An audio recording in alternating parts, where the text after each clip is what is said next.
बोलो गौ माता की, सतगुरु देव भगवान की। मंच पर विराजमान अनिल जी, मैं व्यास गद्दी को अभिनंदन करता हूँ।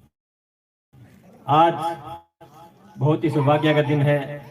मुझे जाना तो हिसार था, मगर सुबह सुबह स्वामी जी का आदेश हुआ और शास्त्री जी का अनुरोध हुआ कि एक बार आप कथा में अवश्य पहुंचे। आपका जो गौ माता के विषय में जो आप कार्य कर रहे हैं, मैं तो केवल एक गौ माता का सेवक हूँ। करता तो भगवान है, करवाता वही है।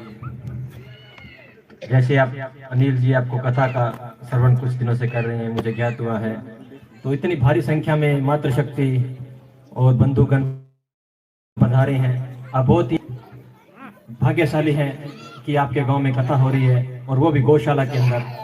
तो मैं आप सबको अभिनंदन करता हूं, प्रणाम करता हूं। ये मानव जीवन है, यही हमें 184 जूनियों के बाद मिलता है।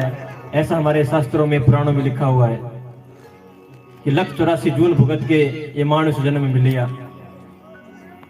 प्रभु भजन कर ले रे बंदिया, प्रभु भजन कर ले तू। तो जो गौ माता है, इसकी महिमा बड़ी निराली है, हमारे शास्त्रों में विख्यात किया हुआ है। जो हम कार्य कर रहे हैं, धर्म, अर्थ, कर्म, मोक्ष, ये हमारे जीवन के 4 आयाम होते हैं। धर्मस्य मूलम अर्थम, अर्थस्य मूलम कर्म, कर्मस्य मूलम मोक्षम। इसका अभिप्राय यह है कि सबसे पहले धर्म होता है। आज अलग अलग संप्रदायों के, अलग अलग मतों के बहुत से धर्म निकल रहे हैं, मगर जो हमारा सनातन धर्म है, धर्म केवल एक है। क्या है वो? सनातन धर्म। बाकी जो भी आज अपने अपने तरीके से जिसका प्रचार कर रहे हैं, उनको सब हम पंथ बोल सकते हैं, क्योंकि धर्म कभी भी किसी का अहित करना हमें नहीं सिखाता, किसी दूसरे को पीड़ा देना धर्म नहीं सिखाता। और सनातन धर्म इसका 100% अनुकरण करता है। सनातन धर्म में कभी भी किसी भी चींटी तक को मारने का हमको नहीं पढ़ाया गया कि आप चींटी को मारिए। जब धर्म अधर्म पनपता है तो भगवान इस धरती पे, इस धरा पे मनुष्य रूप में अवश्य अवतार लेते हैं। श्री रामचंद्र जी ने अवतार लिया, भगवान श्री कृष्ण जी ने अवतार लिया।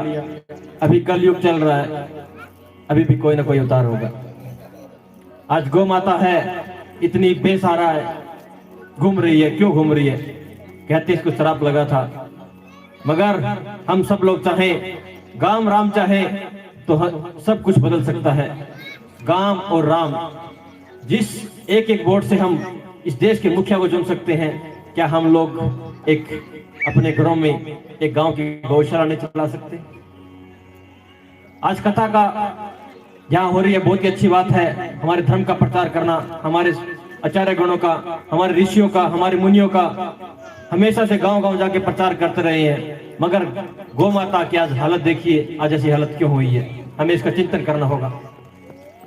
अभी जिलाध्यक्ष कह रहे थे, बीजेपी के जो आए हुए थे, कि हमारी मातृशक्ति पहले बहुत तंग होती थी, मगर मैं थोड़ा करना चाहता हूं। क्या आज माता बहनें सुखी है? हाथ उठाए जो कहते मैं 100% सुखी हूं, उठाइए। देखिए कोई भी माता बहनें सुखी नहीं आज। तो फिर हम क्या पढ़े लिखे हैं? बताइए मेरे को। हमने तरक्की की है या विघटन किया है? आज हर घर में समस्या है, हर परिवार में समस्या है। किसी का बेटा रूठ जाता है, किसी की बहू रूठ जाती है, किसी को घुटनों का दर्द है, किसी को आंख का दर्द है, किसी को टीबी है, किसी को कैंसर है। आज मेरी बूढ़ी बूढ़ी माता बहनी है, बताइए क्या इतनी बीमारियां गांव में होती थी? आज मेरी 90-90 साल की माता बैठी हुई है, मेरी दादी के समान बैठी हुई है।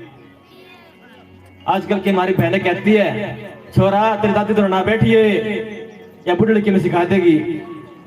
मेरी बहनों, ये बुढ़िया है ना, यही आज तक हमको लेके आई है यहाँ पे। आप बोलती हैं कि अपने बच्चों को कि अपने दादों के पास मत बैठो। अरे ये तो अनमोल विरासत है, इनको छोड़ के अपने जड़ को काट के आज तक कोई भी पेड़ आसमान नहीं छू पाया। और इन सब का कारण शिक्षा नीति हैं। हम लोगों ने HF जर्सी का दूध पी रहे हैं, भैंस का दूध पी रहे हैं। भैंस को काटो दूध पी के सोवेगो वो तो और देसी गौ माता का बछड़ा जब पैदा होता है तो 1 घंटे के अंदर खड़ा होके और उछलता कूदता है। तो आप लोग अपने बच्चों को देसी गौ माता का दूध पिलाइए मेरी माता बहनों। पढ़ो लिखो, देश के लिए काम करो, तरक्की करो। हम नहीं कहते कि तरक्की नहीं करनी चाहिए, हम साइंस टेक्नोलॉजी का युग है ये, और ये साइंस टेक्नोलॉजी आज से नहीं आई है, हजारों सालों से हमारी साइंस टेक्नोलॉजी रही है। मगर अंग्रेजों ने, विदेशी आतताइयों ने हमारी संस्कृति को खत्म करने के बहुत प्रयास किए, मगर इसको कोई खत्म नहीं कर सकता, क्योंकि संतों की भूमि है, ऋषि मुनियों की भूमि है। अगस्त मुनि जी, चाणक्य जी, कौटिल्य जी जैसे बहुत अर्थशास्त्री इस देश में हुए हैं। लोग बोलते हैं कि भारत के लोगों को जानकारी नहीं होती थी। हमारा जड़ गौ माता है, गौ माता से ही ये पूरी सृष्टि चलती है। जब घर में गाय होती थी तो किसी भी घर में बीमारी नहीं होती थी, किसी भी घर में। स्वामी महाराज कहते हैं कि जिस घर में 14 साल तक गौ माता रहती है उस घर में कभी भी कोई विपत्ति नहीं आती, कोई भी विपत्ति नहीं आती। उस घर में कोई भी अतताई नहीं होती, कोई भी बच्चा भूखा नहीं रहता, कोई माता बीमार नहीं होती।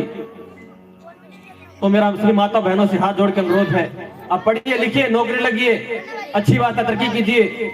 मगर हम हमारा पुराना इतिहास उठा के देखें तो कोई भी माता बहनें नौकरी पे नहीं जाती थी। उनका कार्य घर को संभालना होता है। बच्चों को संस्कृति के विषय में, हमारे संस्कारों के विषय में, हमारा खान पान के विषय में, हमारे रहन सहन के विषय में सब जानकारी एक माता देती है। शिवाजी भी महाराज भी एक माँ की गोद से पैदा हुआ था, श्री रामचंद्र जी भी एक माँ की गोद से पैदा हुए थे। मगर वो माताओं की शक्ति के कारण, उन माताओं ने ही उनको इतना पढ़ाया लिखाया कि वो आज अमर है। क्यों अमर है? उनके पास धन दौलत की कमी थी? नहीं थी। आप लोगों के पास धन दौलत की कमी है? इस गांव में, इस शहर में, इस देश में बड़े बड़े टाटा बिरला जैसे बहुत से बड़े बड़े लोग रहते हैं, मगर क्या हम किसी को पूछते हैं? केवल उनके घर के लोग कुछ पूछते होंगे, मगर इस संसार के लोग, इस ब्रह्मांड के लोग उनकी पूजा नहीं करते। क्यों? क्योंकि उन्होंने केवल धन का कार्य किया है, अर्थ का कार्य किया है। उन्होंने भजन नहीं किया, कीर्तन नहीं किया। श्री रामचंद्र जी ने जन्म लिया है मानस अवतार में, उन्होंने हमें धर्म का रास्ता बताया है। श्री कृष्ण भगवान ने गौ माता की रक्षा के लिए अपना सुदर्शन चक्र धारण किया था। तो माता बहनों में इतनी शक्ति होती है कि अपनी संतान को चाहे तो रावण बना सकती है और चाहे तो राम बना सकती है। वो चुनाव आपको करना है। तो हमारा एक अभियान चल रहा है, स्वावलंबी गौशाला से आत्मनिर्भर शिक्षित भारत। इसके तहत अभी हमारा अभियान है वो हिसार जिले में चल रहा है। तो आज सौभाग्यशाली है, मेरा सौभाग्य था कि स्वामी जी के आदेश के अनुसार, शास्त्री जी के अनुरोध से हम आपके गांव में पहुंचे हैं। तो हमारा जो अभियान है स्वावलंबी गौशाला से आत्मनिर्भर शिक्षित भारत, हर घर में सुबह से लेकर शाम तक हर उत्पाद हम लोग उपयोग करते हैं। सुबह उठते ही दंत मंजन करते हैं, शाम को धोते हैं, फिर दंत मंजन करते हैं, साबुन उपयोग करते हैं, शैम्पू उपयोग करते हैं, धूप उपयोग करते हैं, बर्तन बार, घर में जो भी उपयोग होने वाले उत्पाद हैं वो खाराखेड़ी गौशाला में हम निर्माण करते हैं। तो मैं एक छोटा सा अनुरोध करने के लिए आया था कि आज रोडों पे गौ माता बेसहारा घूम रही है, आज वृद्धाश्रम खुल रहे हैं। क्यों खुल रहे हैं? क्या हम पढ़े लिखे नहीं? आज मैं पूछ रहा हूँ भाइयों से, क्या जमन पढ़े लिखे हैं? हम लोगों ने इतनी तरक्की कर लिया कि हम हमारे माँ बाप को छोड़ के उनको वृद्धाश्रम में भेज रहे हैं। तो क्या पढ़े लिखे का काम है या अनपढ़ों का काम होता है? तो अच्छा कार्य कीजिए। जो हमारी संस्था है आप सब लोगों के सहयोग से चल रही है। हम लोग कभी भी 1 रुपया भी किसी के पास चंदा मांगने नहीं जाते कि गौ माता के लिए चंदा दीजिए, नहीं, और ना कभी मांगूंगा जिंदगी में। आप सब लोगों के सहयोग से जो भी घरों में आपको उत्पाद आप उपयोग करते हैं उन्हीं से ही हमारी गौशाला चलती है। आपको प्रत्यक्ष प्रमाण देखना है तो खाराखेड़ी गौशाला में अवश्य पधारें, आपके पास में ही है। तो जो भी माता बहनें हैं, मैं आपसे हाथ जोड़ कर अनुरोध करता हूं कि आप इस सृष्टि की चलाने वाली है। आप चाहे तो इन भाइयों को सीधा रास्ता दिखा सकती है, आप चाहे तो अपने बच्चों को बहुत ऊपर तक पहुंचा सकती है।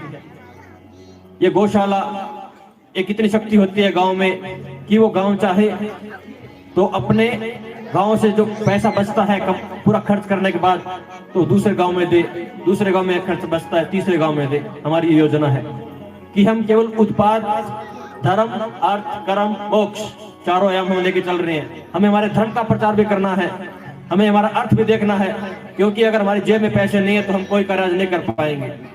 याद से नहीं है, जब से सृष्टि चली तब से ये 4 आयाम भगवान ने दिया हमको।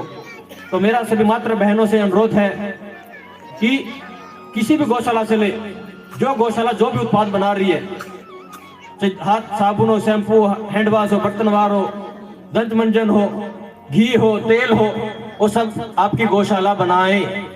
अगर वो गौशाला नहीं बना सकती तो जो गौशाला बना रही है उस गौशाला से उत्पाद खरीदे। मैं यहाँ केवल अपनी संस्था की या कंपनी की मार्केटिंग करने नहीं आया हूँ। हम हर गांव गांव जा रहे हैं, हर स्कूल जा रहे हैं, हर जो भी धार्मिक स्थल वहां जाते हैं। हम अपने धर्म को बचाने के लिए हम कार्य कर रहे हैं। कुछ लोग गलत भी सोचते हैं, जैसे स्वामी महाराज ने बताया है कि गलत सोचने वाला गलत सोचेगा, मगर जब हम अच्छे लोग इकट्ठे हो जाएंगे तो किसी की हिम्मत नहीं है कि वो हमारी गौ माता को खींच के कत्ल खाने ले जाएगा। तो मैं सभी माता बहनों से अनुरोध करता हूं कि जो भी आप उत्पाद घर में उपयोग करती हैं, आपके खान पीन की वस्तुओं, आपकी दैनिक जीवन की वस्तु उपयोग हो, तो वो आप किसी गौशाला से अवश्य जुड़िए। क्योंकि अगर आप महीने में भी कम से कम, मैं बोलता हूँ 500 रुपए का उत्पाद अगर आप अपनी गौशाला से यहाँ से खरीदेंगे, अगर आपकी गौशाला भी हमारी संस्था जुड़ना चाहती है, मैं सभी संस्थाओं से, सभी गौशालों से अनुरोध करता हूँ कि सबसे पहले आप हमसे सीखिए, हम आपको सिखाएंगे। हम भी वहां के पेट से नहीं सीख के आए हैं, हमको भी किसी ने सिखाया है। सबसे पहले आप उत्पाद गौशाला में, ताकि आपकी गौशाला स्वावलंबी बन जाए। अगर आपकी गौशाला बनने लग गई और पूरा जो भी घर का सामान है, गांव हर घर के लोग अगर गौशाला से खरीदेंगे तो आपकी गौशाला में करोड़ों रुपए डेली बैंक बैलेंस होगा। मैं आपको दावे के साथ बोल सकता हूँ चीजें। मगर करना किसको है? आप सब लोगों को करना है। जो माता शक्ति यहाँ बैठी हुई है, जो भाई बंधु यहाँ बैठे हुए हैं, जो दुकानदार यहाँ बैठे हुए हैं, जो ट्रेडर यहाँ बैठे हुए हैं, जो होलसेलर यहाँ बैठे हुए हैं, मैं आपके मंच के माध्यम से मैं हर एक मंच पर जाके बस यही अनुरोध करता हूँ कि गौ माता के अर्थ को समझो, गौ माता को अर्थ से जोड़ो। आज से नहीं, जब से सृष्टि चले तब से अर्थ का कार्य चल रहा है। ये भारत सोने की चिड़िया हुआ करता था, मगर हम लोगों की एकता न होने के कारण विदेशी लोग आए और उन्होंने पे कब्जा किया। क्योंकि हम लोगों को आपसी में भिड़ाते हैं लोग, और हिंदू इतना कमजोर कायर भी नहीं होता था कि वो अपने भाइयों को मारे। मगर आज गौ माता, जिसको माता बोलते हैं, वो आज हमारी बेसहारा घूम रही है, भटक रही है। तो मैं झोली फैला के इस गांव से अनुरोध करता हूँ, इस कमेटी से अनुरोध करता हूँ कि आप उत्पाद यहाँ लेके आइए, यहाँ बनाइए। अगर नहीं बना सकते तो आप खरीदिए किसी न किसी गौशाला से। आपके गांव में कुछ भाई बंधु बना रहे हैं उत्पाद, तो जब आप लोग सभी ये उत्पाद बनाएंगे, खरीदेंगे, तो आपकी गौशाला स्वावलंबी होगी। आपकी गौशाला स्वावलंबी होगी तो आपके गांव में कोई भी समस्या नहीं होगी। आज जब हम पैसों के लिए, फंड के लिए, ग्राम पंचायत के लिए सरकारों पर आ जाते हैं, सरकार बोलती है ग्रांट नहीं है, डीसी पर आ जाते ग्रांट नहीं है, मगर ग्रांट देने वाला कौन है? जड़ की मूल कहाँ है? एक किसान है। क्योंकि किसान सब कुछ उत्पाद है वो बनाता भी है और उपभोक्ता भी है।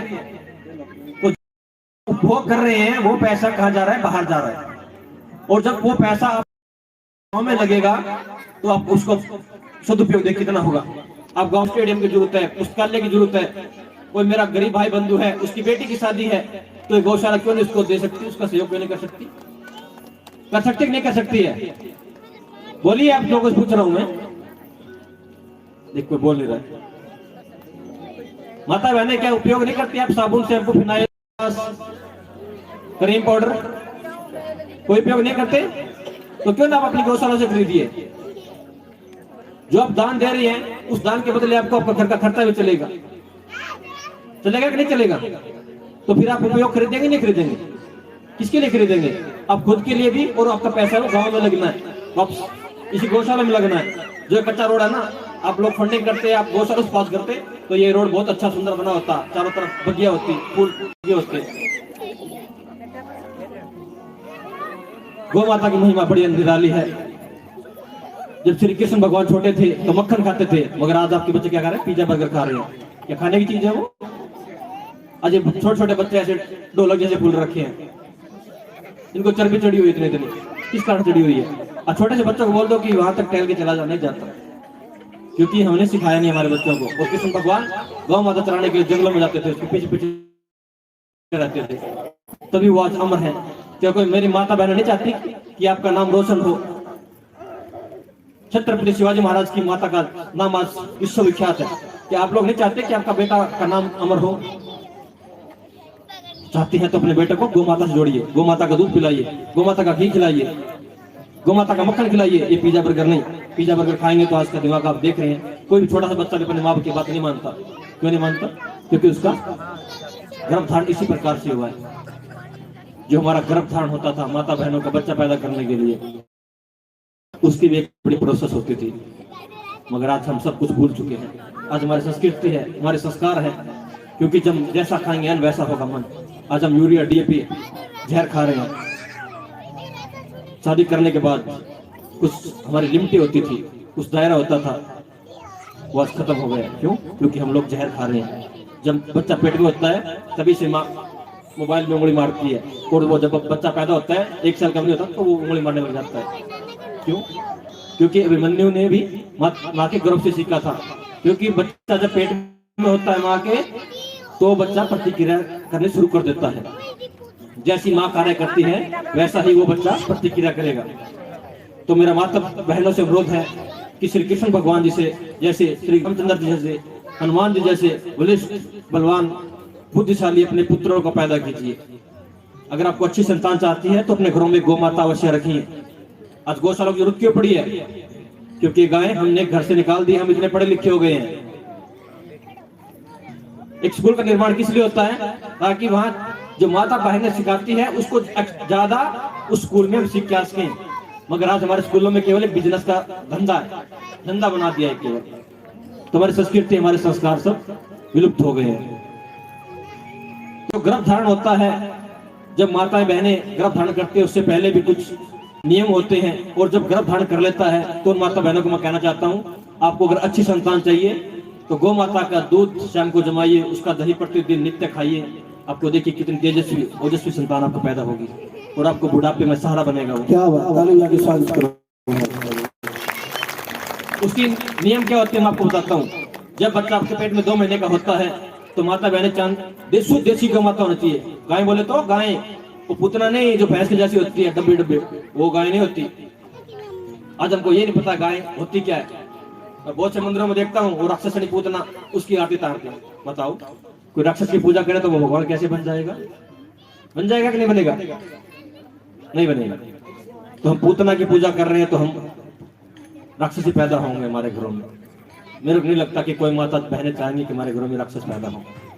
हर माँ चाहती है हमारा बेटा हमारी बेटी अच्छा कार्य करे, हमारा नाम रोशन करे। तो जब 2 महीने का बच्चा आपके पेट में होता है तो एक शुद्ध देसी गौ माता का दूध शाम को जमाइए चांदी की कटोरी में, और उसको नित्य प्रति खाली पेट उपयोग कीजिए। प्रतिदिन करना है ये 8 महीने तक आपको। और आपको और क्या करना है? पहले अभी बोलती हैं छोटा सा बच्चा पेट में हुआ, डॉक्टर जाते हैं, चेकअप करते हैं, डॉक्टर टिक्के लगाता है, गोली देता है, और जब फिर वो जिंदगी भर बच्चा गोली खाता है। क्या पहले हमारे बड़े बुजुर्ग पैदा नहीं हुए, हम पैदा नहीं हुए? या कोई ऑपरेशन होता था? मेरी बूढ़ी माता बहने बैठी है, क्या कोई ऑपरेशन से बच्चा होता था पैदा? नहीं होता था। खेत में कार्य करते करते करते बच्चा से हमको घर में टोकरी में आता था, जैसे कृष्ण भगवान आए थे। इसके तो छोरो हो गया खेत में ही। क्यों होता था भैया? वो शक्तिशाली होती थी, चने की रोटी खाती थी, गौ माता होती थी घरों में, दूध पीती थी, बलिष्ठ होती थी। आजकल के बच्चे 1 गिलास दूध नहीं पी पाते। हमारे बड़े बुजुर्ग 1-1 किलो घी खा जाते थे देसी गाय का, बलिष्ठ होते थे, बलवान होते थे। अक्सर नॉलेज भी उनको थी। हमारे हमको क्या पढ़ा जाता है कि मनपढ़ थे, गंवार थे, हबसी थे। नहीं, हम लोग बलवान थे, बलिष्ठ थे। जब पूरा विश्व में कपड़े नहीं होते थे तो हमारे ढाके भी जो कपड़े होते तो विश्व प्रसिद्ध होते थे। तो जो गौ माता है उसका दूध दही घी पंच का उपयोग कीजिए तो आपको अवश्य ही अच्छी संतान पैदा होगी। और जब कोई माता बहन को प्रसव की समय होती है, डॉक्टर बोलता है इसको तो ऑपरेशन होगा, नहीं, जो माता बहनियां बैठी हैं उनसे अनुरोध करता हूं प्रसव पीड़ा के समय गौ माता का पंचगव्य का उपयोग कीजिए, आपको बिना ऑपरेशन बच्चा होगा। डॉक्टर कितना बड़ा ऑपरेशन बोल दे। नित्य प्रति 1 चम्मच गौ माता का गौमूत्र का उपयोग कीजिए नित्य प्रति। जो आज माता बहने बोलती है ना मेरे गोटा जोड़ों का दर्द है, घुटनों का दर्द है, उनको बताना चाहता हूं कि नित्य प्रति काली गौ माता का गौमूत्र, जो या तो बछड़ी हो या फिर 2 महीने ब्याने के पहले का और 2 महीने की ज्ञापन होने के बाद का, उसके बीच का गौमूत्र लेना है, काली गौमाता का और श्यामा तुलसी का। उन दोनों का गाढ़ा बना के आपको पीना है। 6 महीने के अंदर देखना आपके घुटनों का दर्द खत्म हो जाए तो खारा खिड़ जाना कि महाराज जी ठीक नहीं है। मैं 7 साल से गौ सेवा में कार्य कर रहा हूँ, भगवान ने मदद दी है। पहले बेंगलोर रहता था, मैं भी अच्छी खासी नौकरी करता था, मगर भगवान कुछ और मंजूर था। आज मैं जिंदगी में खुश हूँ।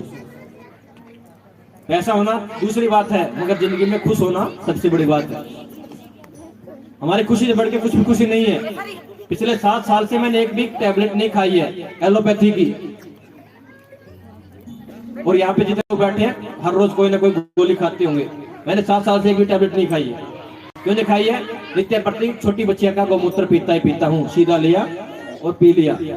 बहुत से लोग पागल बोलते हैं, बाबा पागल है। आज का समय विज्ञान का है, ये पागल है। हर हमारी गौमाता गोबर गौमूत्र में भी विज्ञान है बहुत बड़ा। गौ में वस्त लक्ष्मी, मतलब गोबर के अंदर लक्ष्मी जी होती है। जब गौमाता गोबर करती है, खेत में जाती है, तो वो लक्ष्मी पैदा होके आती है। जो हमारा अनाज होता था वो पौष्टिक होता था, तंदुरुस्त होता था, बलवान होता था, उसको खा पी के बलवान होते थे। मगर आज हम पिज्जा बर्गर चाउमीन खा खा के बच्चा पैदा करें तो चाउमीन बर्गर गोल गोल इतना पड़ा होगा। ये हर घर में बांधे तभी गौ माता का उद्धार होगा। जय गौ माता, जय गोपाल।